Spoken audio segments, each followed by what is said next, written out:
Bonjour à tous, aujourd'hui je vous propose de découvrir les vitraux de la Trinité de Notre-Dame-en-Vaux.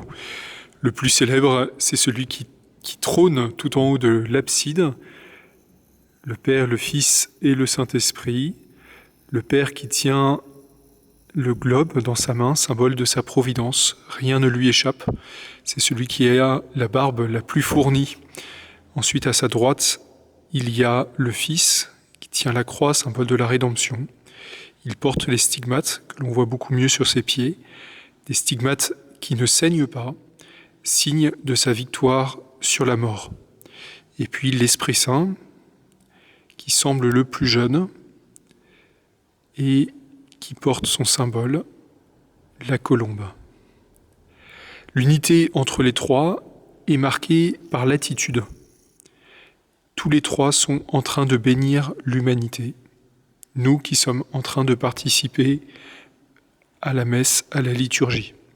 Elle est aussi marquée par la ressemblance des visages. C'est tout le défi, montrer à la fois qu'il y a un seul Dieu et en même temps montrer qu'il y a bien trois personnes distinctes. La deuxième représentation de la Trinité que l'on peut trouver à Notre-Dame-en-Vaux est beaucoup moins habituel. C'est une représentation de la cour céleste. On trouve les anges en train de célébrer Dieu avec les différents instruments de musique. Et si on passe trop rapidement, on pense voir le Christ. Mais si on regarde bien, on se rend compte qu'il y a trois visages. On voit le visage central qui ressemble plutôt au visage de Jésus et on découvre sur les côtés d'autres faces.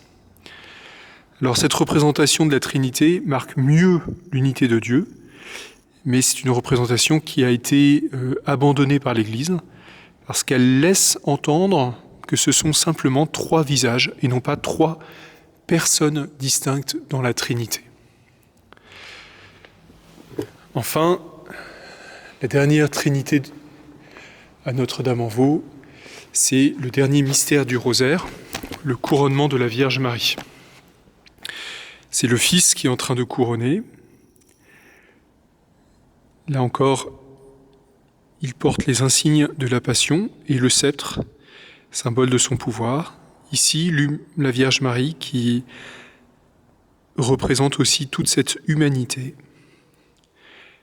Et puis le Père, qui est en train de bénir le couronnement. Il porte la tiare, symbole de son pouvoir, et le sceptre comme le Fils. Et puis on devine des rayons qui illuminent la Vierge, qui touchent le Père et le Fils. Et si on remonte, eh bien nous tombons sur le Saint-Esprit. Celui que nous recevrons le jour de la Pentecôte. Voilà, bonne journée à tous. Puissions-nous grandir dans ce mystère irreprésentable de la Trinité, un seul Dieu, Père, Fils et Saint-Esprit.